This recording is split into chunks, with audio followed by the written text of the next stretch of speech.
Pregnant सास। जमाना कितना भी बदल जाए, इतना भी नहीं कि बहू घर आए और सास गर्भवती दिख जाए।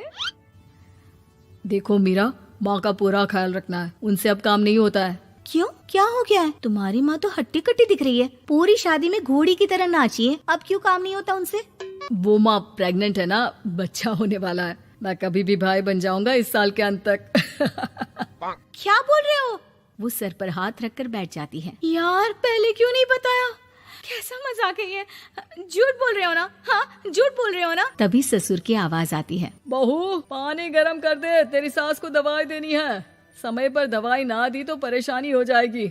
और हाँ, जरा काजू पीस कर दूध में मिलाकर ले आना। तेरी सास खुद से तो अपनी संभाल करेगी नहीं। हे भगवान, ये मैं क्या सुन रही हूँ? ये ससुर जी को क्या हो गया है? मैं क्या सोच कर आई थी? हाय रे, मैं तो किसी को मुंह भी नहीं दिखा पाऊंगी। अब ये रोना धोना बाद में करना, पहले गर्म पानी कर दो, माँ को दवाई देनी होगी।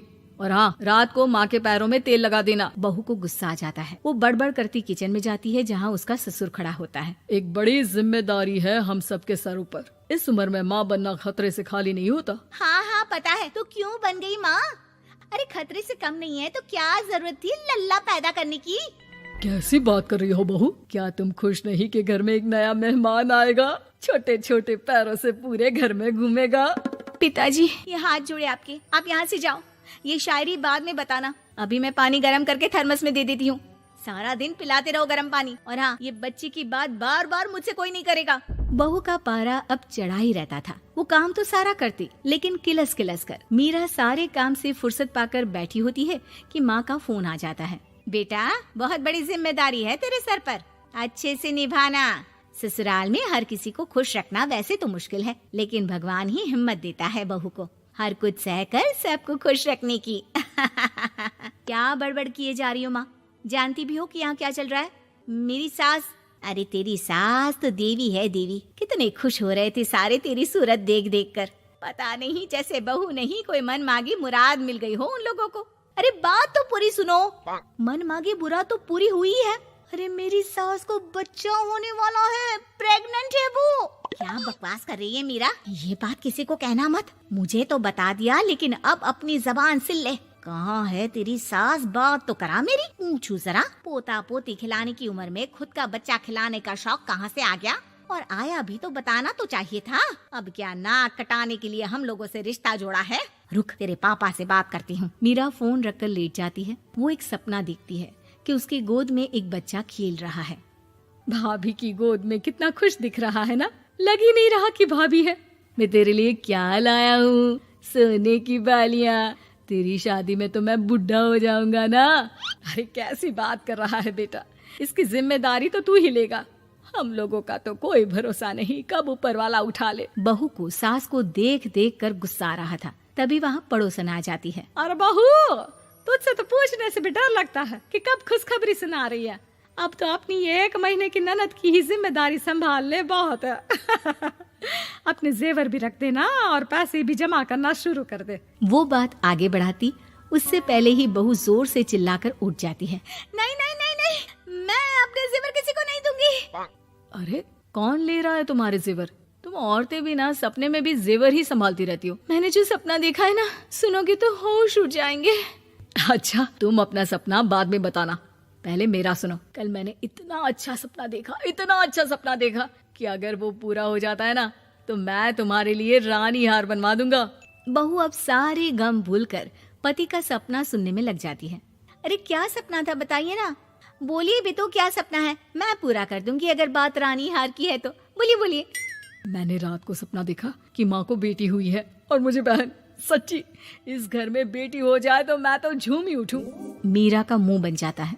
वो चुप हो जाती है और सपने की बात याद करती है कि बेटी हुई तो उसे ही अपने गहने उसे देने होंगे।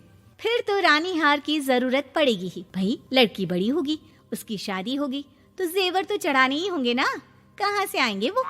कितनी समझदार हो तुम मीरा। मैंने भी यही सोचकर तुम्हारे लिए रानी हार लेने का सोचा था। अरे फूटी किस्मत मेरी जो ऐसा परिवार मिला। मेरे पापा की तो मैं अभी क्लास लगाती हूँ, जो सब जानते हुए भी ऐसे परिवार में मेरी शादी कर दी। बहू पिता को फोन लगाने ही वाली होती है कि ससुर की फिर से आवाज आती है। बहू गर्म पानी ले आ जल्दी, थर्मस में खत्म हो गया है।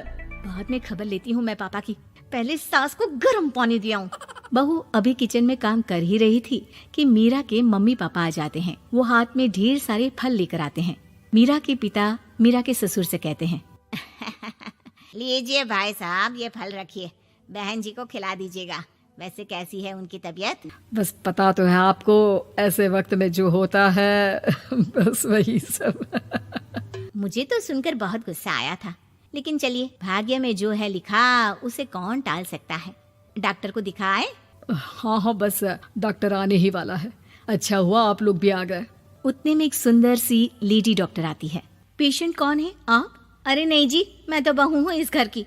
मैं तो अभी सोच भी नहीं सकती पोता या पोती के बारे में। अभी तो मेरी सास ही। अरे चुप हो जाना, देख तो ले, डॉक्टर है ये, किसी के भी सामने गुस्सा फोड़ देती है। डॉक्टर कमरे में जाती है और थोड़ी देर बाद बाहर आ जाती है। पीछे से सास भी निकल आती है। हे भगवान, इतना दुख तो किसी को भी ना दे जितना मुझे दिया है। देखिए बहन जी, आप लोगों को तो ये सोचना भी नहीं चाहिए था। वही तो मैं भी कह रही थी कि आप लोगों के लिए तो सोचना भी गुनाह है, लेकिन अब पछताए होत क्या जब चिड़िया चुग गई खेत। डॉक्टर वहाँ से चली जाती है। मैं माँ नहीं बन सकती, मैं प्रेग्नेंट भी नहीं हूँ। ये कैसे? तुम तो बोल रही थी कि अरे वो गैस का दर्द था और पेट भी गैस से फूल रहा था। डॉक्टर ने चूर्ण दे दिया है, गर्म पानी से फांकना है। मैं अभी लाती हूँ गर्म पानी। अरे मैं तो गीजर ही लगा देती हूँ। हाय रे, खुशी के मारे पागल ना हो जाओ।